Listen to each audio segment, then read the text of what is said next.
Dewan Pers dan Kejaksaan Agung beri penjelasan soal penetapan Direktur Pemberitaan JAK TV sebagai tersangka perintangan penyidikan kasus korupsi. Kita sama-sama satu profesi. Dewan Pers dan Kejaksaan Agung beri penjelasan soal penetapan Direktur Pemberitaan JAK TV berinisial TB sebagai tersangka perintangan penyidikan kasus korupsi. Dalam keterangannya di kantor Kejaksaan Agung Selasa siang, Dewan Pers menyebut menghormati proses hukum yang tengah bergulir di Kejaksaan Agung.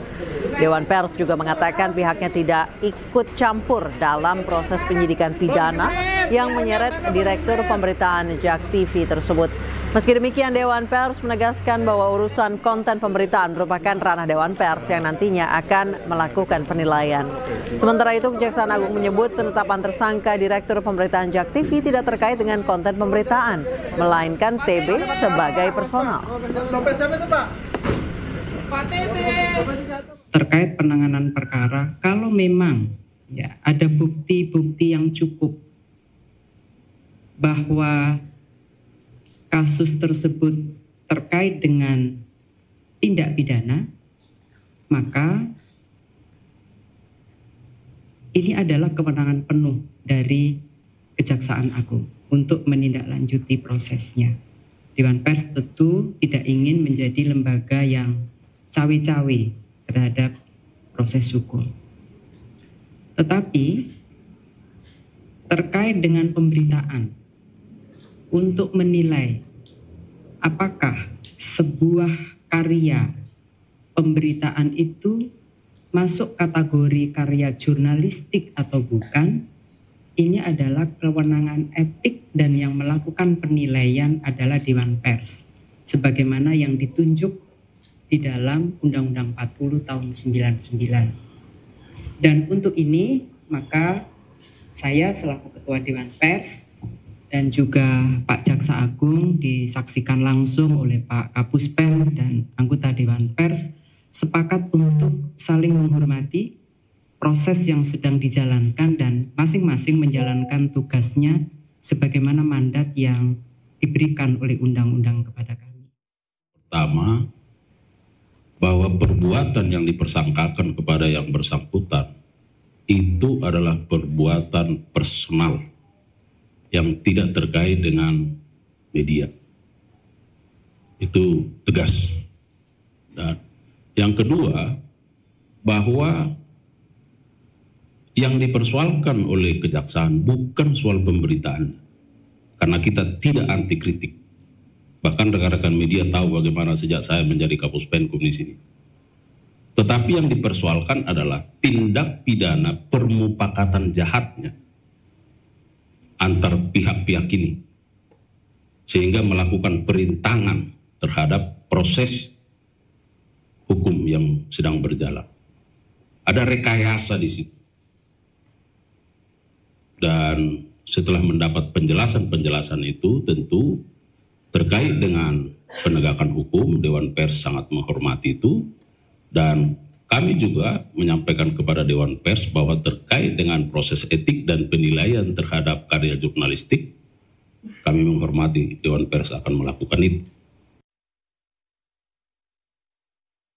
Sebelumnya, Ikatan Jurnalis Televisi menyampaikan keprihatinan terhadap penetapan tersangka TB yang merupakan Direktur Pemberitaan JAK TV. Menurut IJTI, jika penetapan tersangka berkaitan dengan karya atau produk jurnalistik harusnya terlebih dahulu berkoordinasi dengan Dewan Pers. Berharap bahwa kasus ini dibuka secara terang benderang. Oke, jadi siapapun di negeri ini, di negara hukum, kita tidak kebal terhadap hukum.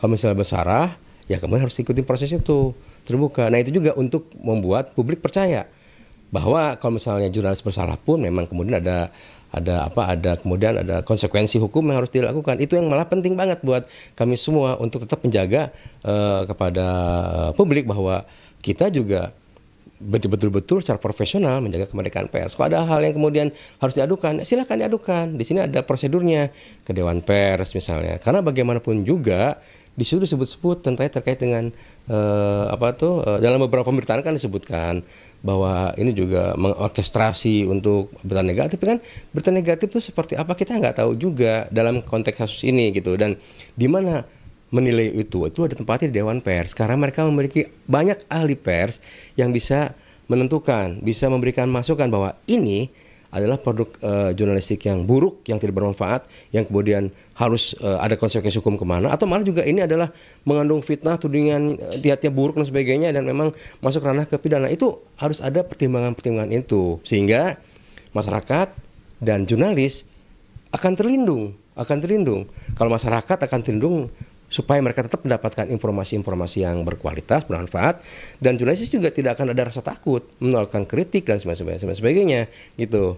Ya kan, betul, memang nanti pengadilan akan membuktikan bahwa, tapi kan tahap awalnya memang harusnya juga terkait dengan kayak jurnalistik, apapun juga itu harus ada ngobrol dulu lah, diskusi dulu dengan para ahli di Dewan Pers menentukan ini ada potensi menghalangi penyidikan gitu, merintangi penyidikan itu sebelah mana gitu. Jangan kemudian menentukan. Saya pikir juga undang-undangnya juga menyebutkan hal tersebut gitu. Jadi sekali lagi kami sangat menghormati proses hukum yang dilakukan oleh profesional, oleh aparat profesional dengan. Kejaksaan Agung menyita barang bukti berupa 2 kapal pesiar dari pengacara Arianto, salah satu tersangka kasus suap vonis putusan lepas korupsi ekspor minyak goreng. Selain itu, Direktur Pemberitaan JAK TV Tian Bahtiar turut ditetapkan tersangka karena diduga merintangi Kejagung dalam penyidikan kasus timah dan impor gula.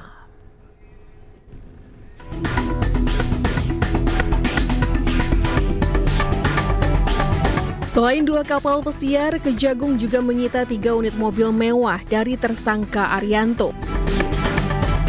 3 mobil sitaan ini di kantor Kejaksaan Agung Jakarta, sementara 2 kapal pesiar disimpan di lokasi terpisah. Sebelumnya, Kejagung juga sudah menyita barang bukti lain berupa mobil mewah, motor, dan sepeda dengan harga fantastis. Selain Arianto, Kejagung telah menetapkan 7 orang tersangka lain, di mana 4 diantaranya merupakan Hakim Pengadilan Negeri Jakarta Pusat dan Jakarta Selatan. Terdapat permufakatan jahat yang dilakukan oleh MS, JS bersama-sama dengan TB selaku Direktur Pemberitaan JAK TV untuk mencegah, merintangi atau menggagalkan secara langsung atau tidak langsung dalam penanganan perkara tindak pidana korupsi tata niaga komoditas timah di wilayah IUP di PT Pertamina Tbk dan tindak pidana korupsi dalam kegiatan importasi gula atas nama tersangka Tom Lembong, baik dalam penyidikan, penuntutan maupun pemeriksaan di pengadilan. Sementara berlangsung yang saat ini prosesnya sedang berlangsung di pengadilan dengan biaya sebesar dengan biaya Rp478.500.000 yang dibayarkan oleh tersangka MS dan tersangka JS kepada TB yang dilakukan dengan cara-cara sebagai berikut. Tersangka MS dan tersangka JS mengorder tersangka TB untuk membuat berita-berita negatif dan konten-konten negatif yang menyudutkan kejaksaan terkait dengan penanganan perkara Akwo, baik ketika di penyidikan, penuntutan maupun di persidangan, dan tersangka TB mempublikasikannya di media sosial, media online, dan JAK TV News sehingga kejaksaan dinilai negatif dan telah merugikan hak-hak para tersangka atau terdakwa yang ditangani oleh tersangka MS dan tersangka JS selaku penasihat hukum tersangka atau terdakwa. Sementara itu, Direktur Pemberitaan JAK TV Tian Bahtiar yang juga menjadi tersangka mengatakan menerima uang secara pribadi untuk membuat berita negatif, termasuk merintangi Kejagung dalam penyidikan kasus timah dan impor gula. Terkait dugaan kasus tersebut, Tian pun terancam 12 tahun penjara. Tim Liputan iNews melaporkan. Pemirsa, kasus impor gula menjerat mantan Menteri Perdagangan Thomas Lembong. Tom Lembong diduga menerbitkan surat persetujuan izin impor dan memperkaya 9 pihak swasta. Sementara kasus korupsi timah menjerat Crazy Rich Helena Lim dan suami artis Sandra Dewi. Para tersangka terbukti merugikan keuangan negara senilai 300 triliun rupiah.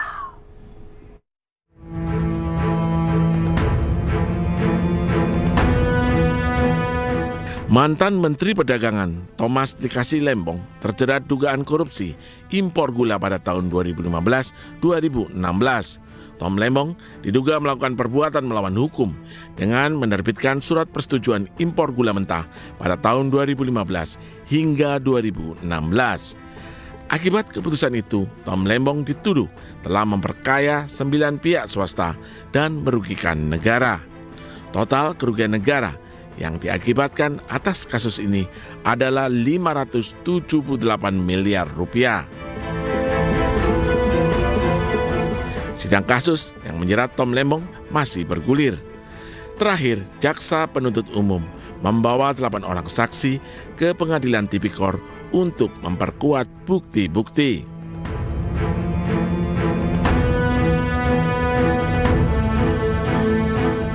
Kasus korupsi tata niaga komoditas timah menjadi perhatian publik. Selain nilai korupsi fantastik sebesar 300 triliun rupiah, nama-nama publik figur ikut terseret dalam kasus ini. Kejagung telah menetapkan 22 tersangka, termasuk diantaranya Crazy Rich Helena Lim dan salah satu suami artis Sandra Dewi, Harvey Muiz. Sempat divonis ringan, Harvey Muiz akhirnya mendapat vonis hukuman 20 tahun penjara. Harvey juga dihukum membayar denda 1 miliar rupiah, subsidiar 8 bulan penjara, serta uang pengganti sebesar 420 miliar rupiah. Sementara Helena Lim divonis 10 tahun penjara dengan hukuman denda 1 miliar rupiah, subsidiar 6 bulan penjara, dan uang pengganti sebesar 900 juta rupiah. Tim Liputan iNews melaporkan. Rapatkan barisan menteri dan fenomena sejumlah menteri Kabinet Merah Putih kunjungi Presiden ke-7 Republik Indonesia Joko Widodo di Solo, Jawa Tengah menimbulkan beragam tafsir. Untuk membahasnya telah bergabung bersama kami Wakil Menteri Ketenagakerjaan Republik Indonesia Immanuel Ebenezer dan Direktur Eksekutif Carta Politika Yunarto Wijaya. Selamat sore Bapak-Bapak. Selamat sore Anissa. Selamat sore, saya ke Bung Noel terlebih dahulu. Bung Noel, ini yakin solid atau yakin solid? Bapak Anissa? Ini yakin solid atau yakin solid? Yang mana nih? Yakin plus. Kenapa sampai ada bahasa merapatkan barisan di tengah ada isu matahari kembar? Itu kan pasti ada. Nggak ada kaitan dengan isu matahari kembar. Setahu saya matahari itu banyak di Indonesia. Ada di Blok M Plaza, Senen, Pasar Minggu, Kalibata. Itu. Kalau matahari kembar sih nggak ada. Banyak mataharinya. Terus tadi Pak Wahyu Trenggono bahkan masih menyebut Pak Jokowi bekas bos saya, masih bos saya. Jelas loh ngomongnya. Dikoreksi. Pertama ngomong bekas bos saya, kemudian dikoreksi masih bos saya gitu loh. Ya nggak apa-apa lah. Sama kayak halnya saya menyampaikan Pak Jokowi guru saya. Emang salah. Gitu. Tapi pimpinan eksekutif kita yang jelas Pak Prabowo Subianto. Gitu. Jadi tidak ada arah-arah matahari kembar lah. Masa misal kayak sekelas Pak Menteri Trenggono, lantas Pak Budi, Pak Menteri Kesehatan bilang tunduknya patuh dengan Pak Jokowi, nggak mungkin juga. Lantas Pak Jokowi juga tidak menginginkan hal itulah. Saya tahu sekali karakter Pak Jokowi. Kan mereka ketemu, saya juga ketemu dengan Pak Jokowi besoknya. Bahkan Bung Noel ini bahkan ada sampai ada segregasi antara menterinya Pak Jokowi sama menterinya Pak Prabowo gitu dalam kabinet. Bahkan bisa dibedakan kayak gitu. Menteri Pak Jokowi dan menteri Pak Prabowo. Semua tuh menterinya Pak Jokowi, menterinya Pak Prabowo. Saya ke Mas Toto. Mas Toto, yakin solid atau yakin solid? Ya, pertama sebenarnya Pak Wamen, Bung Noel nih bisa memulai dengan memastikan bahwa ketika sudah ada Prabowo mania, tidak ada lagi Jokowi mania. Itu satu contoh tuh, Anissa, bahwa kalau udah Prabowo mania, tidak ada lagi Jokowi mania. Walaupun kadang-kadang media masih menyebutnya kadang Jokowi mania, Prabowo mania, bikin bingung gitu kan. Nah, itu sama ya, dalam konteks ketika kita memahami kenapa sih fenomena matahari kembar ini menjadi sangat sensitif. Dengan hanya menteri datang pada saat misalnya Lebaran, sebenarnya hal biasa. Saya harus objektif mengatakan Ibu Sri Mulyani, Pak BGS juga datang ke rumahnya Ibu Mega. Tapi kenapa tidak dibahas gitu misalnya? Dan mungkin beberapa menteri datang juga ke rumahnya SBY. Karena memang ada situasi anomali yang berbeda, Nisa. Yaitu bahwa keberlanjutan atau konteks dukungan dari Pak Jokowi kepada Pak Prabowo itu bukan hanya dalam konteks dukungan atau deal-deal terkait dengan program yang dilanjutkan, tapi dengan cara menitipkan anaknya menjadi wapres atau Pak Prabowo yang meminta, saya nggak tahu lah. Disitulah kemudian orang menduga-duga bahwa Pak Jokowi tanda kutip entah dengan menitipkan anaknya atau dengan kehadiran dirinya di belakang layar masih ada dalam kekuasaan. Sensitivitas itulah yang kemudian menyebabkan kenapa sih isu matahari kembar ini baru terjadi pada saat pergantian tongkat estafet kepemimpinan dari Jokowi kepada Prabowo, sehingga kemudian menteri datang, polisi datang, itu dianggap sebagai bagian dari keberadaan Jokowi yang seakan-akan masih ada dalam lingkaran kekuasaan. Nah, apa sih yang harus dilakukan dalam sensitivitas seperti ini? Ya simple, Pak Prabowo harus mengatur dengan ketat, baik itu dari sisi komunikasi ataupun batasan-batasan mengenai apa yang harus dilakukan oleh anak buahnya. Ya. Mas Toto, kalau menurut Mas Toto, kalimat Pak Prabowo yang menyatakan rapatkan barisan itu maksudnya karena memang ada indikasi matahari kembar atau ya murni menghadapi tantangan global yang sedang terjadi? Kalau menurut saya harusnya itu tidak terkait. Tapi saya berharap Prabowo tegas. Misalnya Mas Trenggono ketika mengatakan masih bos saya, itu problematik secara sistem politik. Nggak boleh itu dilakukan. Atau kemudian kita juga bisa berharap bukan hanya dari ketegasan Pak Prabowo, tapi kesadaran diri dari Pak Jokowi menghindari pertemuan-pertemuan yang misalnya sifatnya multitafsir. Kalau menteri-menteri datang dalam konteks misalnya silaturahmi Lebaran, oke lah. Tapi saya merasa tidak etis dan tidak pantas ketika Sespimen kemarin, perwira-perwira menengah dari kepolisian datang pakai baju polisi resmi dan ketika ditanya apakah ini silaturahmi? Enggak, jawabannya lebih dari itu, yaitu meminta arahan bagaimana menghadapi kondisi global dalam era AI, digital, dan lain-lain. Itu bisa menimbulkan multitafsir. Itu juga kan yang diungkapkan oleh Sahroni sebagai wakil pimpinan Komisi 3 di bidang hukum.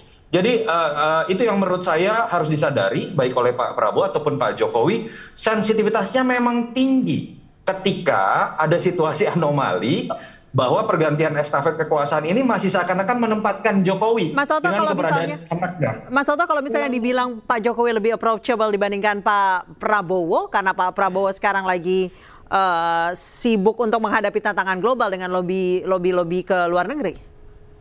Pertanyaannya gini loh Anissa, kalau matahari kembar ini jadi menarik ya, katakanlah lebih approachable. Kenapa ke Jokowi? Jokowi itu mantan presiden, nggak punya posisi apapun. Biasanya matahari kembar ini ditempatkan atau dialamatkan Wapres antara biasanya. Presiden dan Wapres. Ya. Ini saya malah kasihan dengan Mas Gibran, kok seakan-akan tidak punya porsi apapun. Matahari kembar itu juga dialamatkannya antara Prabowo atau Jokowi, lalu di mana posisi Gibran? Itu yang menurut saya harusnya ada kesadaran dari Pak Prabowo dengan Pak Jokowi dalam situasi yang sensitif seperti ini. Jadi saya juga harus mengkritik ya, Bung Noel, mohon maaf, misalnya dalam sisi komunikasi. Dalam situasi sensitif seperti ini, lalu kemudian dalam pidato politik Pak Prabowo teriak hidup Jokowi, itu kan menambah rumit gitu ya, tafsir-tafsir yang sudah berkembang sedemikian rupa. Atau Pak Jokowi misalnya kemudian menerima pihak-pihak yang dianggap juga bisa memberikan nuansa multitafsir. Dan jangan salahkan publik atau netizen loh, apa yang pernah terjadi di Filipina itu akhirnya memberikan sebuah gambaran empiris bahwa deal-deal politik berbagi kekuasaan yang mirip sekali dengan yang terjadi di Indonesia itu berujung dengan tidak baik. Jadi saya sih menganggap ketika ada orang mengingatkan tentang matahari kembar, jangan dianggap sedang mengadu domba. Tapi itu artinya sayang dengan Prabowo dengan Jokowi dan sayang kepada Indonesia, jangan sampai kita seperti Filipina. Oke, atau Bung Noel, lambang-lambang itu yang kemudian jadi multitafsir itu sebagai pertanda kalau hubungan Prabowo dan Jokowi masih baik-baik aja. Sebenarnya itu yang ingin disampaikan dua bapak-bapak ini. Yang jelas hubungan Pak Jokowi baik saja dengan Pak Prabowo. Hubungan Pak Prabowo dengan Bu Mega baik-baik juga, dan semua baik-baik semua. Bahkan nanti malah jangan-jangan ini jangan-jangan orang yang Bu Mega lagi dua-duanya. Karena dua-duanya hormati Bu Mega. Pak Prabowo menganggap Bu Mega kakaknya. Pak Jokowi menganggap Bu Mega adalah gurunya. Jadi gimana nih tafsir ini, gimana nih publik nih? Ini mumpung Bung Noel nyebut Bu Mega ya, ini bukan respon, saya balik ke Mas Toto lagi, ini bukan respon soan-soan, ini bukan respon ketemunya Pak Prabowo dengan Bu Mega kan Mas Toto. Ini Bung Noel loh yang nyebut, saya nggak nyebut loh. Silakan Mas Toto. Iya, saya sih mencoba berpraduga positif lah. Harusnya Pak Jokowi nggak merasa terganggu. Lalu kemudian ada memang kan spekulasi yang mengatakan bahwa Pak Jokowi nggak mau kalah nih, ingin menunjukkan taringnya masih ada. Lalu kemudian tiba-tiba aktif, bertemu dengan berbagai pihak dan lain-lain, sehingga bisa mengambil positioning yang tidak kalah dengan isu Prabowo Mega misalnya. Saya sih tidak menduga seperti itulah. Tetapi Pak Jokowi dalam hal ini harus menyadari bahwa posisinya adalah posisi yang paling dicurigai sebagai seorang mantan presiden. Sehingga beliau harus lebih berhati-hati dalam bersikap, menemui orang, mengeluarkan statement, dibandingkan seorang SBY, dibandingkan seorang Megawati. Kenapa? Karena ini adalah konsekuensi dari pilihan politik Pak Jokowi menempatkan anaknya menjadi wakil presiden. Orang nggak salah loh kalau kemudian misalnya bertanya nih Anissa ya, Gibran itu lebih loyal kepada Jokowi sebagai bapaknya atau kepada Pak Prabowo? Gibran itu lebih sering ketemu sama mantan presiden yang kebetulan adalah bapaknya atau ketemu dengan Prabowo? Kalaupun lebih sering bertemu dengan bapaknya itu kan normal sebagai keluarga. Iya. Tapi jangan salahkan juga, itu bisa dilihat sebagai anomali dalam sistem pemerintahan dan presidensial kita. Jadi ini konsekuensi dari apa yang terjadi pada Pak Jokowi dan di politik Pak Jokowi. Jadi nggak salah juga ketika netizen atau masyarakat menganggapnya Pak Jokowi masih sebagai puppet master gitu? Iya, mau istilahnya matahari kembar, puppet master, yang jelas kan keberlanjutan yang diartikan sebagai penempatan harafiah anaknya ke dalam posisi wakil presiden itu adalah sebuah modal buat orang untuk bisa berspekulasi atau memiliki analisa Pak Jokowi masih ingin berkuasa. Pak Jokowi tipikal orang yang untuk memastikan keberlanjutan programnya itu harus menempatkan dirinya atau keluarganya. Itu yang menyebabkan kenapa pertemuan-pertemuan ini dilihat bukan hanya silaturahmi belaka. Padahal dan sebenarnya yang biasa menurut saya ya. Jadi konsekuensi politik. Pak Jokowi harus lebih berhati-hati. Kenapa? Padahal sebenarnya biasa ya, ini momen Lebaran sebenarnya. Kalau dalam konteks silaturahmi Lebaran, ya itu biasa saja. Tapi tetap menurut saya statement Mas Trenggono itu tidak etis secara tata negara. Beda kalau saya sama Noel nih, sama Bung Noel, saya ketemu misalnya saya bercanda-bercandaan, ini bos gua nih, atau Bung Noel bilang ini bos gua juga nih, itu nggak apa-apa. Karena saya dengan Bung Noel itu tidak punya hubungan yang bersifat tata negara gitu. Tetapi Mas Trenggono menurut saya kan akhirnya kan jadi ramai seperti ini. Sudah seminggu kali saya kira-kira diundang membahas hal seperti ini karena statementnya Mas Trenggono. Kira-kira seperti itu. Bung Noel, kapan sih terakhir Pak Jokowi bertemu dengan Pak Prabowo? Kalau soal ketemu sih saya tidak tahu. Tapi komunikasi terakhir itu setelah Lebaran ya. Beliau sebenarnya setiap saat juga bisa komunikasi, bisa ketemu. Kan problemnya dua tokoh ini kan punya kesibukan masing-masing. Masa republiknya diselesaikan dengan persoalan ketemu-ketemuan? Saya rasa bukan tipikal Pak Prabowo lah. Apalagi Pak Prabowo ini karakternya kan bekerja ya. Apalagi Pak Jokowi juga udah mau istirahat tadi ngasuh anaknya. Ini publik aja coba selalu setiap ada politik ya, bunyi-bunyian politik selalu dikait-kaitkan dengan Pak Jokowi.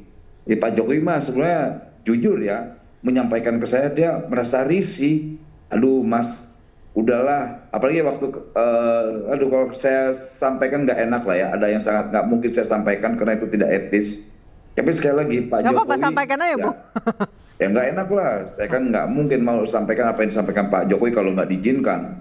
Tapi sekali lagi Pak Jokowi berkali-kali menyampaikan, saya ini apa lagi sih, sudah diturunkan, sudah pulang ke Solo, sudah semua, apalagi katanya, dinasti apalagi, saya sekarang dikaitkan ijazah palsu lagi, apalagi, aduh katanya, cawe-cawe lagi, apa ya, orang saya di rumah terus, kemudian orang datang, kemudian saya mau pergi kemana, terserah saya dong. Pak Jokowi kan orang yang punya beban, jadi presiden nggak punya beban, apalagi nggak jadi presiden. Tadi persis apa yang Nator bilang, ya Pak Jokowi ya begitu adanya, udah mau gimana? Gitu. Masa kita mau ngebatasin aktivitas sosialnya, kemudian orang-orangnya menurut saya tidak baik juga ya, memberi wacana-wacana terkait aktivitas sehari-harinya dikait-kaitkan dengan aktivitas politik, itu tidak bagus juga. Terkadang membuat besar Pak Jokowi tapi merendahkan Pak Prabowo, itu tidak baik. Karena Pak Prabowo itu punya karakter tersendiri. Oke, saya tegaskan, pimpinan saya loyalitas tunggal saya ke Pak Prabowo. Gitu. Kemudian Pak Jokowi punya pengalaman saat menjadi presiden, dia sebagai guru buat saya. Baik. Gitu. Jadi porsinya saya menempatkan pada porsi yang tepat lah ya. Untuk presiden saya dan juga guru saya. Jadi maksudnya merapatkan barisan juga agar para menteri ini jangan memberikan statement yang memantik spekulasi dari publik ya, Mas Toto ya. Ya salah satu itu dan itu juga.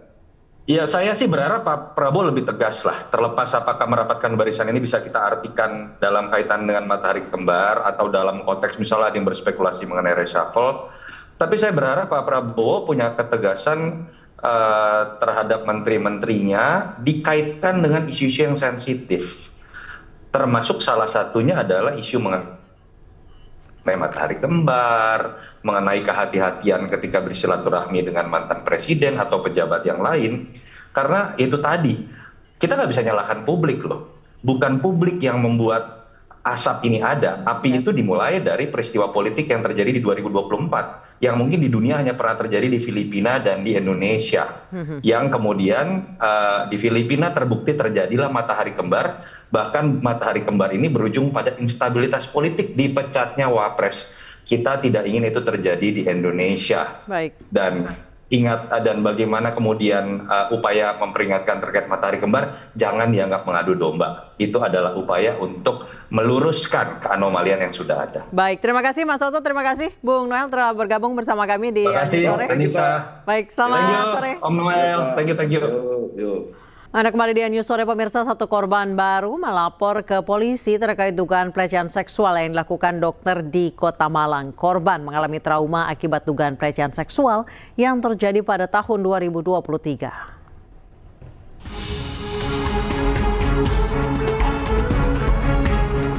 Didampingi kuasa hukum dari LBH Surabaya Pos Malang, korban masuk ke unit perlindungan perempuan dan anak Polresta Malang Kota untuk melakukan pengaduan. Kuasa hukum korban mengatakan kejadian dugaan pelecehan seksual dialami korban pada tahun 2023 saat berada di ruang IGD rumah sakit yang sama dan ditangani dokter yang sama, yakni Dr. Y. Saat itu korban mengeluhkan dirinya kelelahan. Hingga saat ini korban menyebut masih trauma, namun korban memberanikan diri melapor usai kasus pelecehan seksual viral di media sosial. Total ada 2 korban dari dugaan pelecehan seksual Dr. Y. Hingga saat ini kasus masih dalam tahap penyelidikan Satreskrim Polresta Malang Kota.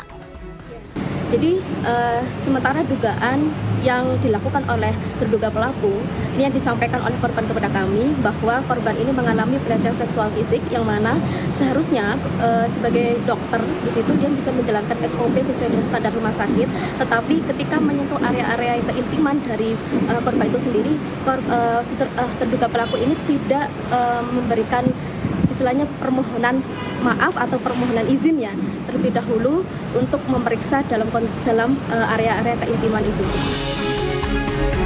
Sebelumnya viral di media sosial unggahan dari akun Instagram korban yang menceritakan pelecehan seksual oleh dokter IGD di Rumah Sakit Persada Malang pada September 2022. Korban baru berani bercerita setelah sejumlah kasus serupa muncul di media.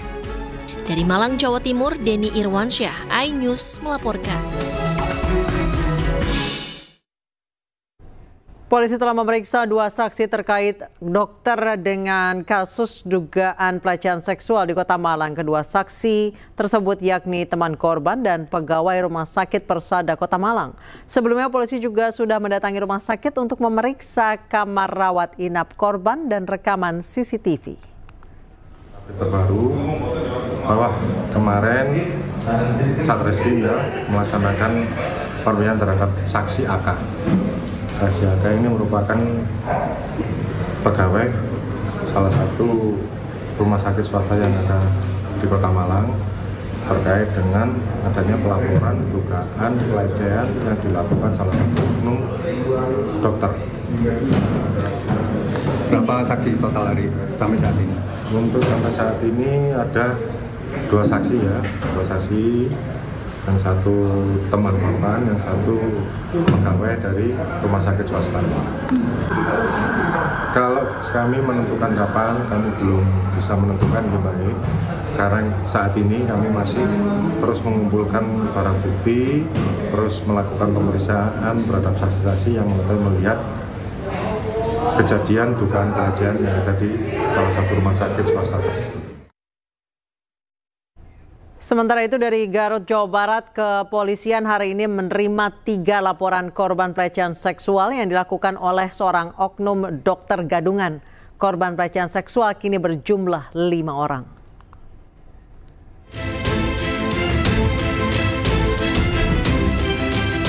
Setelah menetapkan tersangka MFS, seorang dokter pelaku pelecehan seksual di Kabupaten Garut, Jawa Barat, Satreskrim Polres Garut menerima 3 laporan baru dari pasien tersangka. Setelah menerima 3 laporan tersebut, maka jumlah seluruh korban menjadi 5 orang. Kelima korban sudah dimintai keterangan mulai dari pemeriksaan psikologis hingga visum. Kelimanya menjadi korban pelecehan seksual yang dilakukan pada tahun 2024. Dari pengakuan seluruh korban, 1 korban diantaranya mengalami pelecehan seksual di luar jam praktek. Sementara dari kelima korban tersebut, 1 diantaranya merupakan pasien yang berada di video yang viral. Dari 5 pelapor ini, salah satunya adalah alhamdulillah salah satunya dari video viral yang tersebar luas. Beliaunya sudah mau melaporkan didampingi oleh suaminya. Laporan pertama yaitu dilakukan yaitu di luar praktek, yaitu di kos-kosan. Kemudian yang 4 korban 4 ini semuanya dilakukan di klinik tempat di mana dia praktek. Hingga saat ini Polres Garut masih membuka posko aduan terkait pelecehan seksual oleh oknum dokter kandungan. Dari Garut, Jawa Barat, Solihin iNews melaporkan. Sementara itu, Dinas Pengendalian Penduduk Keluarga Berencana, Pemberdayaan Perempuan dan Perlindungan Anak Kabupaten Garut memberikan pendampingan terhadap korban pelecehan seksual oleh oknum dokter kandungan. Selain itu, posko pengaduan dan pendampingan bagi pasien yang menjadi korban oknum dokter tersebut juga dibuka.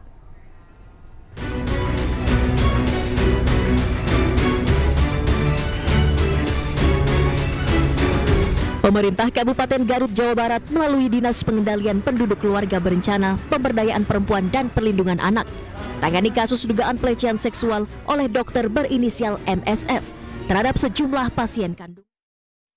Anda kembali di iNews Sore, pemirsa. 1 korban baru melapor ke polisi terkait dugaan pelecehan seksual yang dilakukan dokter di Kota Malang. Korban mengalami trauma akibat dugaan pelecehan seksual yang terjadi pada tahun 2023.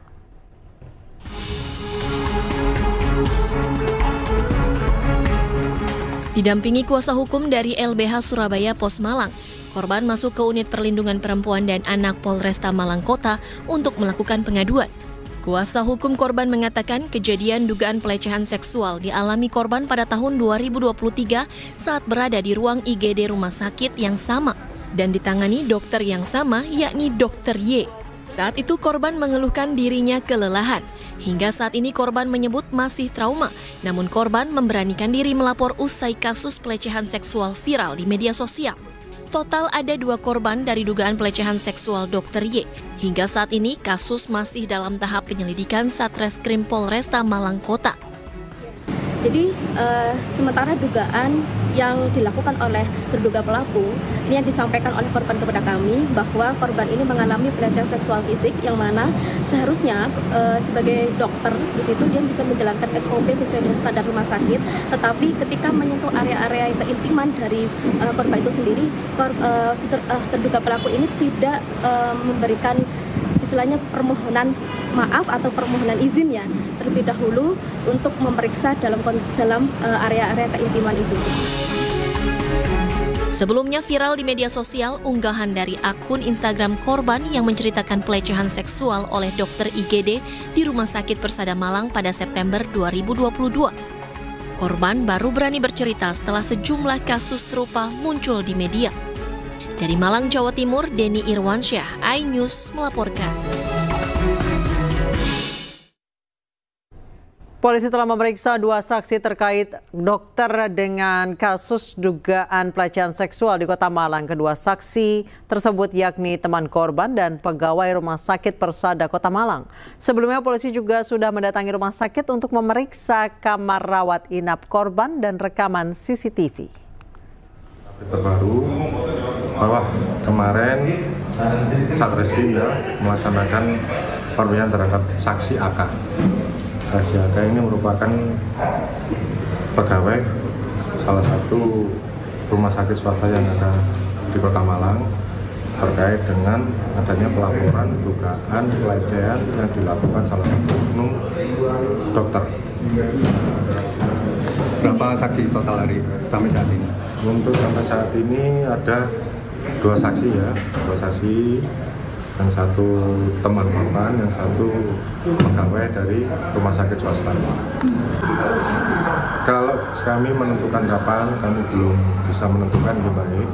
Karena saat ini kami masih terus mengumpulkan barang bukti, terus melakukan pemeriksaan terhadap saksi-saksi yang melihat kejadian dugaan pelecehan yang ada di salah satu rumah sakit swasta tersebut. Sementara itu dari Garut, Jawa Barat, kepolisian hari ini menerima 3 laporan korban pelecehan seksual yang dilakukan oleh seorang oknum dokter gadungan. Korban pelecehan seksual kini berjumlah 5 orang.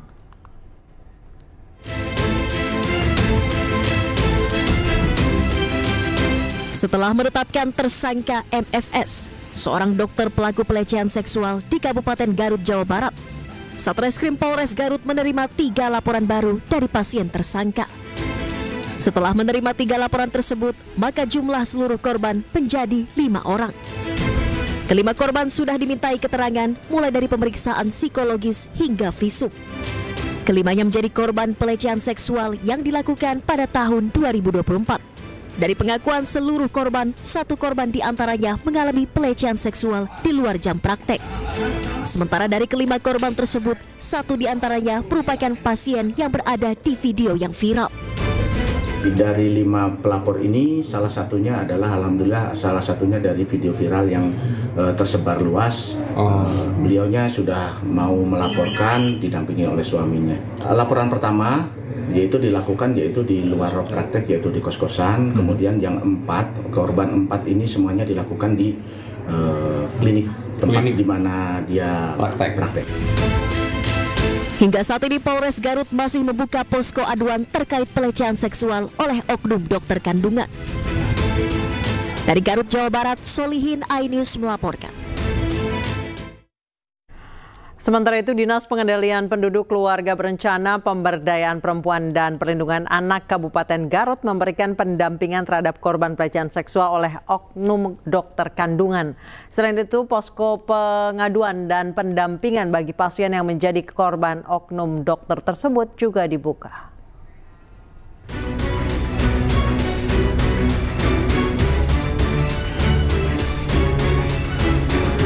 Pemerintah Kabupaten Garut, Jawa Barat melalui Dinas Pengendalian Penduduk Keluarga Berencana, Pemberdayaan Perempuan dan Perlindungan Anak tangani kasus dugaan pelecehan seksual oleh dokter berinisial MSF terhadap sejumlah pasien kandung. Pemirsa, Presiden kedua Republik Indonesia Soeharto diusulkan untuk mendapat gelar pahlawan nasional di tahun 2025 dari Provinsi Jawa Tengah.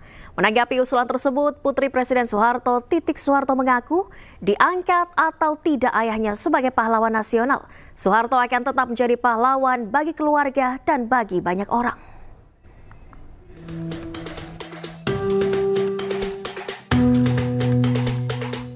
Kementerian Sosial membahas pengusulan calon pahlawan nasional tahun 2025 sejak bulan Maret lalu. Dari sejumlah tokoh yang diusulkan, salah satunya adalah Presiden kedua Republik Indonesia Soeharto. Menanggapi usulan gelar pahlawan nasional ini, Putri Presiden Soeharto, Titik Soeharto mengaku dirinya telah pasrah soal keputusan Presiden Prabowo Subianto yang akan mengangkat atau tidak ayahnya sebagai pahlawan nasional. Kendati demikian, Titik mengatakan diangkat atau tidak ayahnya sebagai pahlawan nasional, Soeharto akan tetap menjadi pahlawan bagi keluarga dan bagi banyak orang. Sebelumnya nama Presiden kedua RI Soeharto masuk daftar 10 usulan Kementerian Sosial sebagai pahlawan nasional tahun 2025.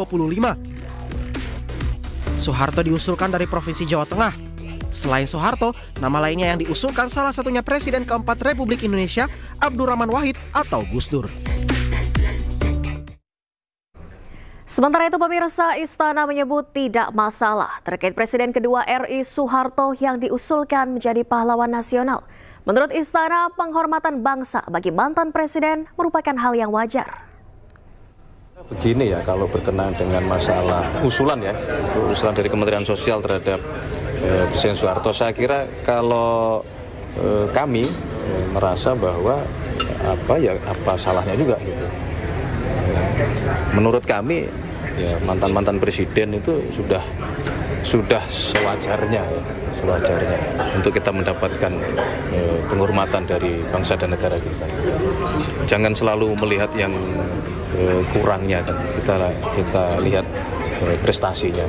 Sebagaimana Bapak Presiden selalu menyampaikan bahwa kita itu bisa sampai di sini kan karena prestasi para pendahulu-pendahulu kita. Diduga akibat korsleting listrik di bagian mesin, sebuah mobil terbakar di Jalan Tol Surabaya Gempol arah Sidoarjo menuju Waru. Tidak ada korban jiwa, namun dampak kebakaran menyebabkan arus tol dari Sidoarjo menuju Waru macet total selama 1,5 jam. Perkembangan untuk saat ini, KR Mazda yang berada di bawah jalan yang telah terbakar saat ini menunggu pati geni. Besarnya kobaran api dengan cepat membakar sebuah mobil pribadi jenis sedan di akses Jalan Tol Surabaya Gempol, kilometer 750-200, arah Sidoarjo menuju Waru, Surabaya, Jawa Timur. Kejadian bermula saat pengemudi kendaraan Gregorios, warga Surabaya, melihat kepulan asap di balik kap mesin depan. Kobaran api baru bisa padam setelah 1 unit mobil pemadam kebakaran tiba di lokasi kejadian. Diduga kebakaran akibat korsleting listrik di bagian mesin kendaraan. Petugas langsung mengevakuasi bangkai kendaraan yang terbakar ke Polderek Jasa Marga di Satelit Surabaya. Sementara pihak kepolisian masih melakukan proses penyelidikan untuk mengetahui penyebab kebakaran. Untuk kendaraan yang terbakar, untuk jenisnya Mazda 6. Kilometer kejadian di KM 750 jalur Bandung. Untuk saat ini kendaraan sudah berhasil dipadamkan dan akan kami tarik ke Polderek Satelit diamankan. Tidak ada korban jiwa dalam peristiwa kebakaran. Namun dampak kebakaran menyebabkan arus lalu lintas di jalan tol arah Sidoarjo menuju Waru, Surabaya lumpuh lebih dari 1,5 jam. Dari Sidoarjo, Jawa Timur, Pramono Putra, iNews melaporkan. Pemirsa, seorang WNA asal Afrika mengamuk di pusat perbelanjaan di kawasan Kalibata City, Pancoran, Jakarta Selatan. Selain mengamuk, WNA tersebut juga berusaha mengakhiri nyawanya dan kedua anaknya.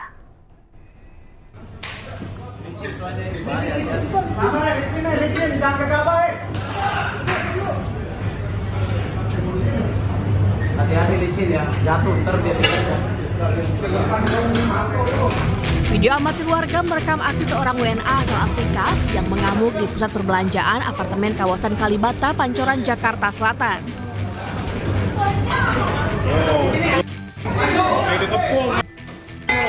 Sebelum mengamuk, WNA berinisial K tersebut tengah dalam kondisi mabuk dan diduga sempat terlibat cekcok dengan istrinya. Saat mengamuk, sejumlah barang di pusat perbelanjaan dirusak pelaku. Petugas keamanan apartemen dan polisi yang berusaha mengamankan pelaku sempat kesulitan karena pelaku menyiram dirinya dengan minyak goreng yang diambil dari pusat perbelanjaan. Menurut polisi, sejak awal pelaku yang dalam kondisi mabuk berniat untuk mengakhiri hidupnya dan kedua putranya yang masih balita.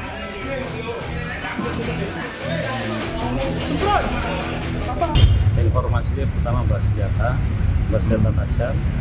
Namun begitu saya deketin, saya tanya ke istrinya, senjatanya udah diamankan. Nah, setelah itu kita diajak komunikasi dengan bahasa dia agar benar sama mengerti dengan posisi gendong dua anak, yang kurang lebih anak pertama umur 3 tahun, yang kedua 2 tahun, laki-laki. Saat ini pelaku dibawa ke Rumah Sakit Polri Kramat Jati untuk mendapatkan penanganan medis. Sementara sang istri dan kedua anaknya diamankan di Polsek Pancoran untuk sementara waktu. Dari Jakarta, Helmi Sejang Bakti, iNews melaporkan. Menteri Agama Nasaruddin Umar menceritakan pendekatan dan lobi yang dilakukan ke Kerajaan Arab Saudi untuk kuota haji usia di atas 90 tahun. Sebelumnya kebijakan Arab Saudi hanya memperbolehkan maksimal usia 70 tahun untuk berhaji. Menteri Agama Nasaruddin Umar menceritakan pendekatan dan lobi yang dilakukan ke Kerajaan Arab Saudi untuk kuota haji usia di atas 90 tahun. Nasaruddin mengatakan kebijakan Arab Saudi sebelumnya hanya memperbolehkan maksimal usia 70 tahun untuk berhaji. Nasaruddin mengatakan pendekatan yang disampaikan ke pemerintah Arab Saudi adalah soal istihad jemaah, bukan dari aspek umur. Menak mengungkapkan pendekatan itu berhasil dan kuota haji usia di atas 90 tahun pun dikabulkan untuk Indonesia. Jadi kebijakan Saudi Arabia hanya 7% yang diberikan hak orang yang berumur 70 tahun. Sedangkan orang yang 90 tahun ke atas sudah nggak bisa lagi menunaikan ibadah haji. Kenapa? Karena faktor umur. Lobi dan pendekatan yang kita lakukan, ya, maka saya langsung menemui Menteri Haji dan juga Menteri Kesehatan, akhirnya dikabulkan khusus untuk Indonesia, ya. Maka yang kita tekankan adalah isti'anahnya, bukan istita'ahnya, bukan dari aspek-aspek umurnya. Alhamdulillah juga dipenuhi. Menak menambahkan lobi juga dilakukan agar jemaah Indonesia bisa mendiami tenda Mina yang dekat dengan Jamrat. Menak menyebut lobi itu berhasil dan dikabulkan pemerintah Arab Saudi.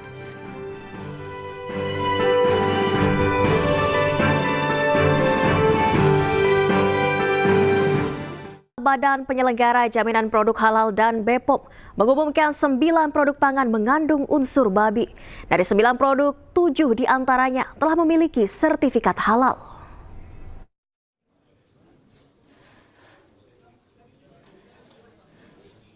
Badan Penyelenggara Jaminan Produk Halal atau BPJPH bersama Badan Pengawas Obat dan Makanan atau BPOM merilis daftar produk makanan olahan yang ditemukan mengandung unsur babi atau porcine.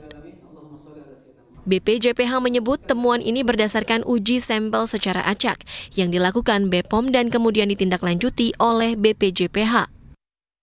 Terhadap temuan ini, BPJPH dan BPOM menjatuhkan sanksi berupa penarikan produk dari pasaran.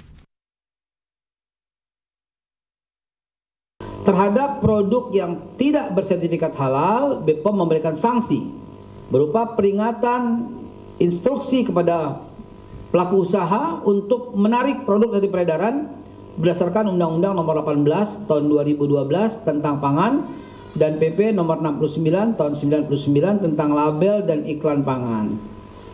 Kami juga sudah berkoordinasi dengan Komdigi dan kementerian-kementerian terkait serta asosiasi e-commerce untuk menghentikan penayangan produk-produk yang dimaksud. Terkait dengan memang betul kami selama ini sudah berkoordinasi dengan erat dengan intensif BPJPH, Badan POM dengan BPJPH dan juga sudah melakukan rapat berulang kali untuk memutuskan hasil atau menindaklanjuti hasil pengawasan yang dilakukan oleh kedua belah pihak ini.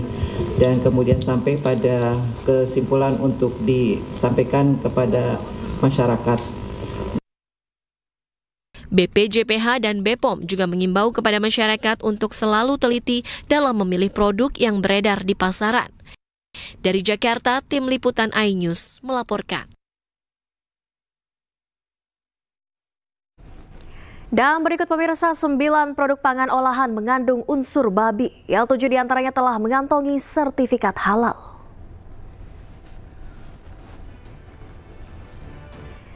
Ya pemirsa, produk-produk yang mengandung unsur babi rata-rata aneka camilan yang kerap ditemui di pasaran. Camilan ini juga banyak diminati masyarakat, terutama anak-anak, karena rasanya yang kenyal dan manis. 7 dari 9 produk pangan ini diketahui telah mengantongi sertifikat halal, sementara 2 produk lainnya tidak mengantongi sertifikat halal.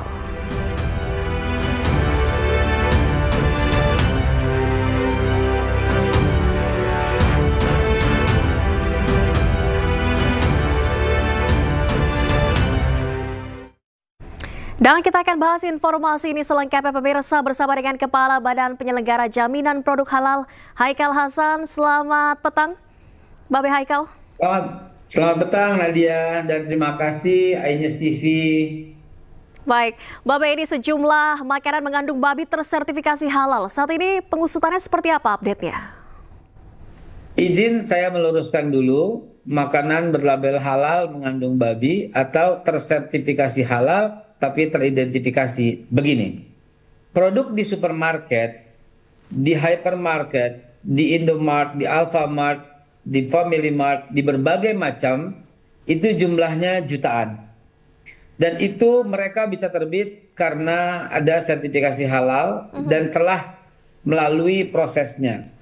Namun di tengah jalan ada produk-produk yang satu mungkin dicurigai, ya, ditengarai merubah ingredients. Yang kedua, prosesnya pun kemungkinan ada yang tidak teliti. Ini terjadi tahun 2021. Jadi saya luruskan, ya, bukan produk berlabel halal mengandung babi, tidak demikian. Tetapi yang terjadi adalah bahwa kami senantiasa bersama BPOM melakukan cek, melakukan and recheck, melakukan inspeksi. Nah, di antara yang kami lakukan inspeksi itu juga random. Jadi produk yang berlabel halal pun kita ulangi lagi. Dan ternyata hasil dari pengecekan kembali ada produk yang semula diidentifikasi oleh lembaga pemeriksa halal tidak mengandung babi, berjalan 4 tahun kemudian, ya, kami lakukan pengecekan ulang, ternyata mengandung porsin, yaitu mengandung babi. Jadi ini jangan dibalik. Jadi kami melakukan pengecekan terhadap semua produk yang sudah berlabel halal, dan di antara 5,6 juta produk yang sudah tersertifikasi halal itu, hasil pengecekan kami ditemui 7 produk berlabel halal ternyata mengandung unsur porsin atau babi. Begitu. Terima kasih Diana di iNews. Oke, Bapak, ini kan artinya setelah tersertifikasi halal, ini perusahaan mengubah sejumlah bahan yang kemudian ini mengandung babi. Begitu, artinya ini ada unsur kesengajaan atau seperti apa, Babe? Belum tentu perusahaan mengubah ingredient, belum tentu. Saya katakan sedang diinvestigasi. Nah, produk yang dimaksud ini salah satu ingredientsnya itu import dari China. Dari China. Nah, itu ternyata setelah kita cek ulang mengandung unsur porsin gitu. Ada kemungkinan juga perusahaannya tidak mengetahui ini mengandung unsur yang tidak halal? Ada kemungkinan perusahaan tidak tahu. Ada kemungkinan keteledoran dalam pengecekan di tahun 2021. Ada kemungkinan laboratorium yang digunakan, dalam hal ini LPH, itu bermutu agak rendah sehingga tidak bisa mengidentifikasi. Kami terus melakukan investigasi mendalam. Begitu, Diana. Baik, Bapak, ini kemudian untuk penarikan peredaran produk-produk yang sudah tersertifikasi halal namun mengandung babi ini seperti apa prosesnya? Kami sudah 1 bulan yang lalu Bahkan mungkin sejak Januari kami sudah panggil para pengusaha dan kami meeting bagaimana penanganannya. Sekaligus kami uji coba lagi, Januari kami tes, Februari kami tes, Maret kami tes. Dari 3 kali tes setelah positif mengandung porsin, di antara itu kami undang, kami minta mereka harus bertanggung jawab, yaitu menarik semua produk-produknya dari pasaran dan juga men-take down dari semua sosial media. Nah, kami beri waktu untuk penarikan itu 60 hari. Ya, ternyata sampai batas waktu kemarin masih ada, sehingga kami harus umumkan supaya masyarakat peduli, aware gitu bahwa produk ini masih ada di pasaran. Dan bagi yang beragama Islam, jangan konsumsi karena mengandung unsur babi, begitu. Oke, ada potensi sanksi kalau produk ini masih diedarkan, Pak B. Haikal? Jelas. Sanksinya itu sangat berat. Ya, kami lakukan persuasif dulu, kami lakukan musyawarah dulu. Tetapi apabila masih terjadi produknya ketahuan baru diedarkan kembali, itu penipuan. Ya, itu kalau penipuan tuh udah ranahnya pidana, kami akan laporkan. Namun yang sekarang beredar itu kami minta untuk ditarik kembali saja lebih dulu. Jangan sampai terjadi peredaran yang baru. Karena itu berbeda artinya antara yang ada logo, yaitu logo halal, dengan ingredientsnya yang tidak halal. Nah, ini kalau terjadi kesengajaan, ini berarti unsur pidana, penipuan gitu. Oke, Mbak B. Haikal, ini kan masih diinvestigasi juga apakah ini unsur kesengajaan atau murni keteledoran saja. Tapi nanti potensi sanksinya jika ditemukan ada unsur kesengajaan seperti apa? Nah, yang pertama sanksinya tentu penarikan. Ya, yang kedua mungkin itu kami serahkan kepada kepolisian karena itu sudah ranahnya kepolisian, ranah hukum gitu ya. Kami sudah menjalankan tugas kami yaitu penarikan dari peredaran dan penginformasi kepada masyarakat. Itu tugas daripada BPJPH. Baik, terima kasih banyak Mbak B. Haikal. Semoga seluruhnya nanti prosesnya bisa berjalan dengan cepat dan bisa ditarik dari peredaran secepat-cepatnya. Terima kasih banyak. Terima kasih Bung Haikal Hasan, Kepala BPJPH telah bergabung di iNews Sore. Sementara itu pemirsa, Menteri Sekretaris Negara Prasetyo Hadi menyatakan bahwa rencana pengevakuasian warga Gaza ke Indonesia masih terus diupayakan dan koordinasi yang baik serta perencanaan teknis yang detail tidaklah mudah. Itu kan memang kehendak dari Bapak Presiden yang menawarkan bahwa jikalau diperlukan kita siap.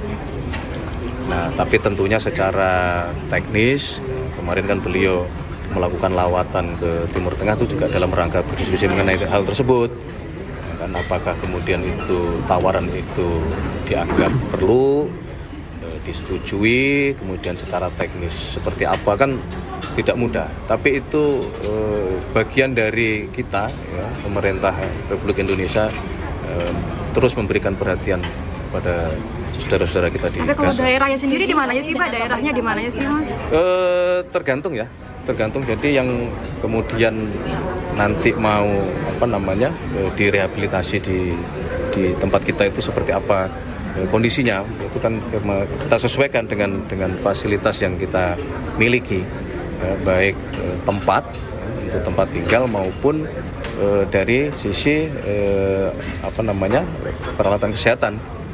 Karena kalau rehabilitasi dari sisi kesehatan kan tentunya pasti kita pilih tempat-tempat yang secara peralatan juga memungkinkan secepat mungkin membantu rehabilitasi saudara-saudara kita dari Gaza. Pemerintah Palestina sendiri setuju nggak sih? Atau 5 kepala negara yang dikunjungi Presiden kemarin setuju nggak? Secara prinsip setuju, tapi sekali lagi tentunya secara teknis itu kan tidak mudah, ya.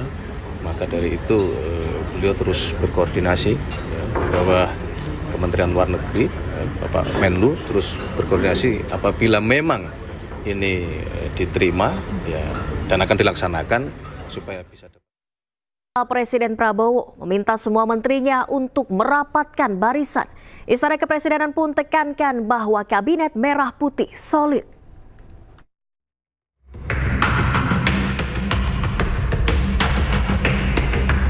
Presiden Prabowo Subianto memberikan arahan kepada menteri-menterinya untuk merapatkan barisan. Menteri Sekretaris Negara Prasetyo Hadi tegaskan jajaran kabinet merah putih solid. Oh enggak, itu kan biasa saja, itu umum aja gitu. Sebagai sebuah tim, Bapak Presiden kan selalu menganalogikan Kabinet Merah Putih kita ini sebagai sebuah tim, ya memang kita harus terus merapatkan barisan. Jadi maknanya merapatkan barisan itu tidak selalu sedang ada sesuatu gitu. Tapi itu untuk menjaga semangat gitu. Nggak ada kerenggangan. Solid. Semua sedang bekerja keras di bidangnya masing-masing, dengan tugasnya masing-masing, dengan dinamika permasalahan di masing-masing, baik Kemenko maupun kementerian. Pesan rapatkan barisan disampaikan Presiden Prabowo saat menghubungi Menko Bidang Pemberdayaan Masyarakat Muhaimin Iskandar saat acara Halal Bihalal. Tadi Pak Presiden juga menelpon saya, menyampaikan selamat Halal Bihalal hari ini dan meminta kepada sesama menteri untuk terus merapatkan barisan. Dalam acara Halal Bihalal hadir sejumlah Menteri Kabinet Merah Putih, diantaranya Menteri Sosial Saifullah Yusuf, Menteri Lingkungan Hidup Hanif Faisal Nurofik, dan Menteri Dalam Negeri Tito Karnavian. Tim Liputan, iNews melaporkan. Sebelumnya pemirsa, Menteri-Menteri Kabinet Merah Putih bergantian berkunjung ke kediaman Joko Widodo. Namun Jokowi menegaskan pertemuan hanya merupakan silaturahmi dan membantah isu matahari kembar yang muncul. Apa yang salah? Silaturahmi di hari Lebaran kan sangat baik kepada siapapun. Ya.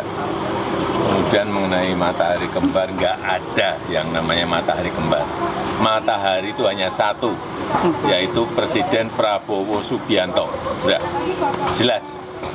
Kalau selama ini Menteri dan Wakil Menteri ke sini itu apakah juga meminta saran dan masukan? Silaturahmi biasa.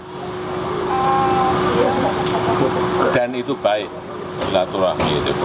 Kalau beberapa yang masih menyebut bos sendiri gimana? Beberapa menteri masih menyebut Bapak sebagai bos. Mantan bos.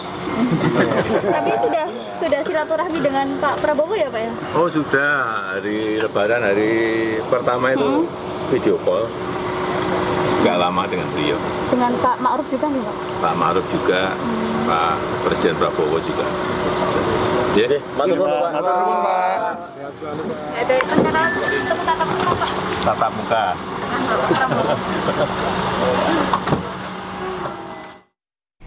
Ya pemirsa, eksistensi pengaruh Jokowi terungkap setelah sejumlah menteri masih menganggap Jokowi sebagai pemimpin mereka, seperti yang disebutkan oleh Menteri Kelautan dan Perikanan Wahyu Trenggono.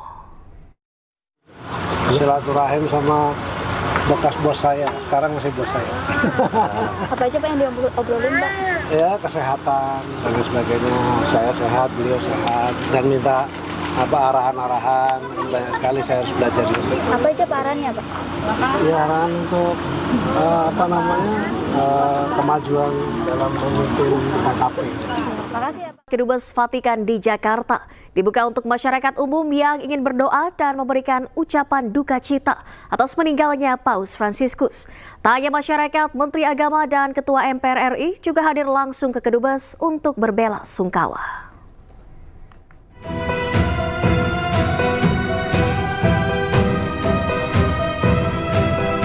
Kedutaan Besar Vatikan di Indonesia membuka gerbang untuk masyarakat umum mulai Selasa pagi. Kedubes Vatikan mempersilakan masyarakat yang berkabung untuk berdoa atas kepergian pemimpin umat Katolik dunia Paus Fransiskus. Antrean warga di dalam ruangan tak terlalu panjang dan hanya perlu menunggu beberapa menit untuk bergantian berdoa di dalam sebuah kapel yang disediakan Kedubes. Selain warga, sejumlah pejabat juga hadir menyampaikan bela sungkawa. Di antaranya Ketua Majelis Permusyawaratan Rakyat Ahmad Muzani dan Menteri Agama Nasaruddin Umar. Ya, kami datang ke sini ya sebagai Menteri Agama Republik Indonesia dan juga sebagai imam besar mewujudkan rasa empati kami sebagai warga bangsa Indonesia yang ikut prihatin dengan berpulangnya atau perginya sangat concern terhadap kelompok-kelompok marginal, yang sangat concern terhadap anak kecil, sangat concern terhadap kaum duafa, sangat concern terhadap kaum yang tertindas.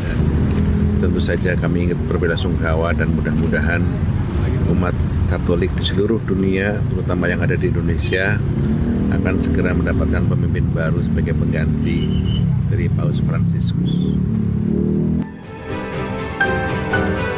Kedutaan Besar Vatikan di Jakarta akan dibuka untuk umum hingga Kamis 24 April mendatang. Pembukaan gerbang Kedubes Vatikan di Jakarta bertujuan agar masyarakat dan umat Katolik bisa memberikan ucapan bela sungkawa sekaligus berdoa untuk Paus Fransiskus. Dari Jakarta, tim liputan iNews melaporkan. Presiden ke-7 Republik Indonesia Joko Widodo bertemu dengan kuasa hukumnya di kawasan Menteng, Jakarta Pusat. Dalam pertemuan ini, Jokowi akhirnya mengambil langkah hukum atas tuduhan-tuduhan terkait ijazah palsu. Berikut penjelasannya. Akan bertemu dengan Bapak Presiden Prabowo, Pak? Pak, kalau ya, yang Sespim dikritisi itu, Pak, pertemuan dengan Sespim dikritisi gimana Pak tanggapannya? Pertemuan dengan Sespim Polri, Pak. Ya, kita ini di rumah kan yang datang banyak, ada yang dari Taruna Nusantara, ada yang juga pernah dari Angkatan Laut, Taruna Angkatan Laut.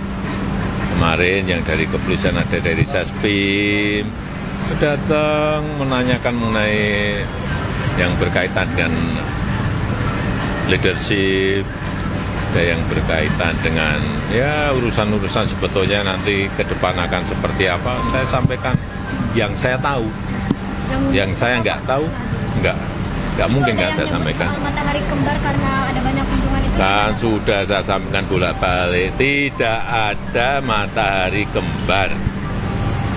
Matahari itu hanya satu, yaitu Presiden Prabowo Subianto. Dah.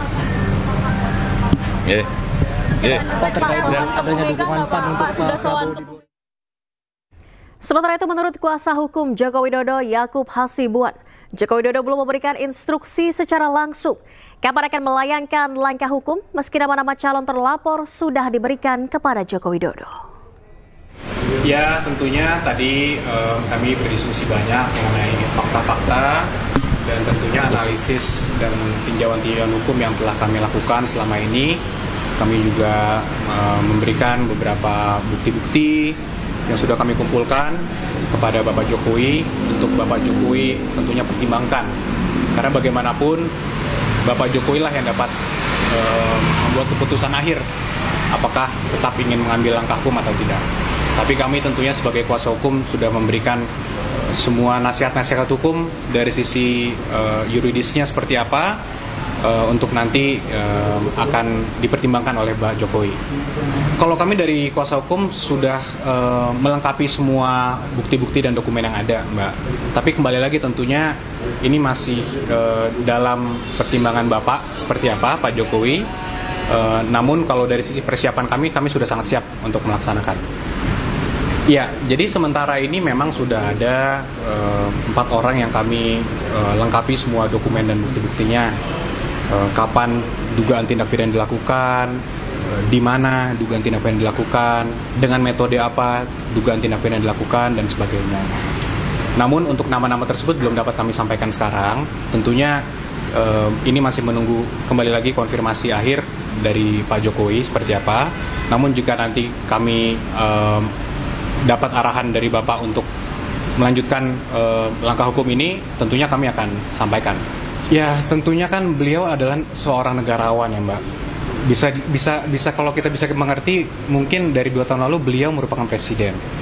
Jadi di posisi seperti itu mungkin beliau, saya nggak tahu juga. Ini kan saya tidak bisa berbicara atas nama beliau mengenai ini. Cuman kalau saya bayangkan, saya sebagai warga negara Indonesia saja, bukan sebagai kuasa hukumnya, ya mungkin beliau berpikir bahwa ya sudahlah, karena saya presiden, wajarlah kalau orang mencoba mengkritisi saya, walaupun caranya pun tidak bisa dibenarkan, Mbak, dengan melakukan tuduhan-tuduhan yang tidak berdasar dan sudah ke arah fitnah seperti itu. Namun sekarang dengan Bapak bukan lagi presiden, sudah pensiun berapa bulan, masih tetap juga dibahas dan dituduh-tuduh atas hal-hal yang sangat tidak berdasar, ya mungkin sekarang sudah berbeda pandangan Bapak, Mbak.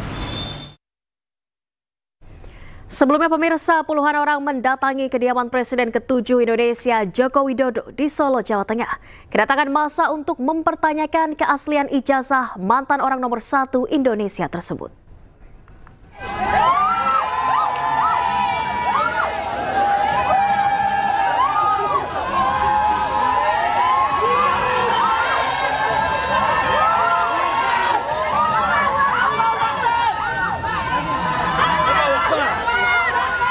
Puluhan warga dari tim pembela ulama dan aktivis berdemonstrasi di depan kediaman Presiden ke-7 Indonesia Joko Widodo di Solo, Jawa Tengah untuk mengklarifikasi keaslian ijazah mantan orang nomor 1 di Indonesia tersebut.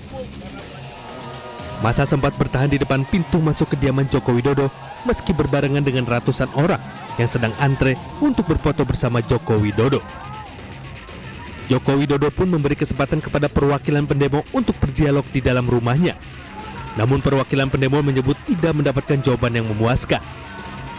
Pak Jokowi, Pak. Ketemu ya? Terus gimana Pak? Ketemu Barusan Pak Jokowi gimana, dan Pak Jokowi kita minta satu silaturahmi, dan yang kedua adalah ya beliau kita minta berkenan untuk bisa menunjukkan ijazah aslinya, baik itu SD, SMP, SMA atau khususnya karena baru kita dari UGM, ya S1 UGM. Nah, ditunjukkan tidak ditunjukkan. Beliau tidak mengembalikan pengadilan. Kalau pengadilan langkah apa TPUA setelah ini? Hah? Langkah TPUA ya itu tadi itu soal gugatan keterbukaan informasi publik. Satu KIP kan.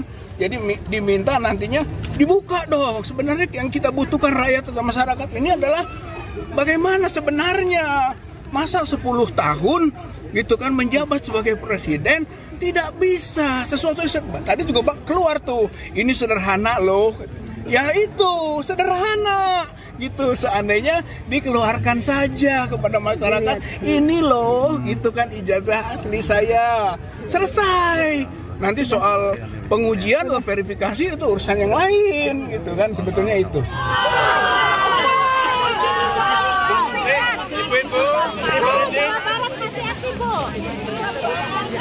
Sebelumnya ratusan orang yang juga dari tim pembela ulama dan aktivis mendatangi Universitas Gadjah Mada Yogyakarta untuk meminta klarifikasi kepada UGM terkait keaslian ijazah Presiden ke-7 Joko Widodo. Perwakilan massa menyebutkan bahwa isu ini akan selesai jika Presiden ke-7 Joko Widodo memperlihatkan ijazahnya kepada khalayak. Presiden Jokowi kita berharapkan untuk punya etikat baik. Kalau memang Presiden itu punya ijazah, serahkan.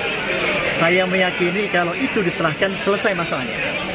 Tetapi ketika di pengadilan kita melihat proses hukum itu berjalan, orang yang menuduh sementara divonis hukum, tetapi belum bisa dibuktikan di pengadilan ijazah itu ada atau tidak. Oleh karena itu hari ini tim pembela ulama dan aktivis dari Jakarta hadir dalam rangka klarifikasi dengan pihak UGM untuk menentukan apakah ijazah itu asli atau tidak. Sementara itu Joko Widodo selalu menyampaikan dirinya benar-benar kuliah di Fakultas Kehutanan UGM dan ijazahnya resmi dikeluarkan oleh UGM dan sudah disampaikan tidak hanya sekali oleh Rektor UGM hingga dekan. Dari Solo, Jawa Tengah dan Sleman, Yogyakarta, Heru Trijoko, Septiantoro, iNews melaporkan. Kejaksaan Agung menyita barang bukti berupa 2 kapal pesiar dari pengacara Arianto, salah satu tersangka kasus suap vonis putusan lepas korupsi ekspor minyak goreng. Selain itu, Direktur Pemberitaan Jakti Fitian Bahtiar turut ditetapkan sebagai tersangka karena diduga merintangi Kejagung dalam penyidikan kasus timah dan impor gula.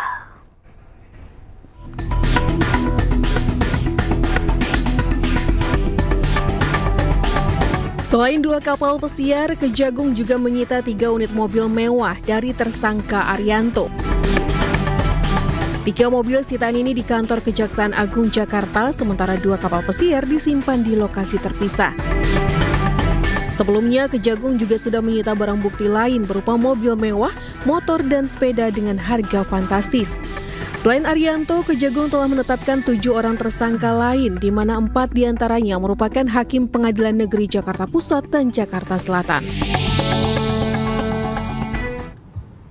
Terdapat permufakatan jahat yang dilakukan oleh MS, JS bersama-sama dengan TB selaku Direktur Pemberitaan JEK TV untuk mencegah, merintangi atau menggagalkan secara langsung atau tidak langsung dalam penanganan perkara tindak pidana korupsi tata niaga komoditas timah di wilayah IUP di PT Pertamina Tbk dan tindak pidana korupsi dalam kegiatan importasi gula atas nama tersangka Tom Lembong, baik dalam penyidikan, penuntutan maupun pemeriksaan di pengadilan. Sementara berlangsung yang saat ini prosesnya sedang berlangsung di pengadilan dengan biaya sebesar dengan biaya Rp478.500.000 yang dibayarkan oleh tersangka MS dan tersangka JS kepada TB yang dilakukan dengan cara-cara sebagai berikut. Tersangka MS dan tersangka JS mengorder tersangka TB untuk membuat berita-berita negatif dan konten-konten negatif yang menyudutkan kejaksaan terkait dengan penanganan perkara akuo, baik ketika di penyidikan, penuntutan maupun di persidangan, dan tersangka TB mempublikasikannya di media sosial, media online, dan JEK TV News sehingga kejaksaan dinilai negatif dan telah merugikan hak-hak para tersangka atau terdakwa yang ditangani oleh tersangka MS dan tersangka JS selaku penasihat hukum tersangka atau terdakwa. Sementara itu, Direktur Pemberitaan JEK TV Tian Bahtiar yang juga menjadi tersangka mengatakan menerima uang secara pribadi untuk membuat berita negatif, termasuk merintangi Kejagung dalam penyidikan kasus timah dan impor gula. Terkait dugaan kasus tersebut, Tian pun terancam 12 tahun penjara. Tim Liputan iNews melaporkan. Dan pemirsa, Dewan Pers dan Kejaksaan Agung memberi penjelasan terkait penetapan Direktur Pemberitaan JEK TV berinisial TB sebagai tersangka perintangan penyidikan kasus korupsi timah dan impor gula.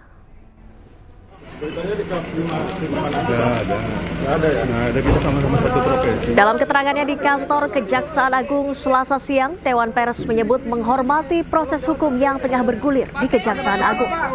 Dewan Pers juga mengatakan pihaknya tidak akan ikut campur dalam proses penyidikan pidana yang menyeret Direktur Pemberitaan JEK TV berinisial TB.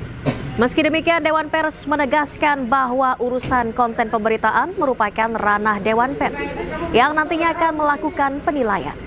Sementara itu, Kejaksaan Agung menyebut penetapan tersangka Direktur Pemberitaan JEK TV tidak terkait dengan konten pemberitaan, melainkan TB sebagai personal.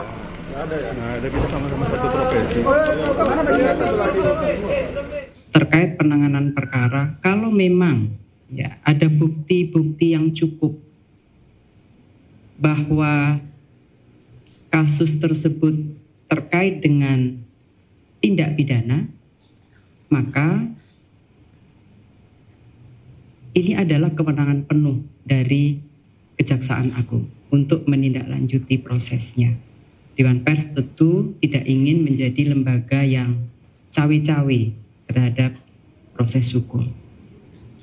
Tetapi terkait dengan pemberitaan, untuk menilai apakah sebuah karya pemberitaan itu masuk kategori karya jurnalistik atau bukan, ini adalah kewenangan etik dan yang melakukan penilaian adalah Dewan Pers, sebagaimana yang ditunjuk di dalam Undang-Undang 40 tahun 99. Dan untuk ini maka saya selaku Ketua Dewan Pers dan juga Pak Jaksa Agung disaksikan langsung oleh Pak Kapuspen dan anggota Dewan Pers sepakat untuk saling menghormati proses yang sedang dijalankan dan masing-masing menjalankan tugasnya sebagaimana mandat yang diberikan oleh undang-undang kepada kami.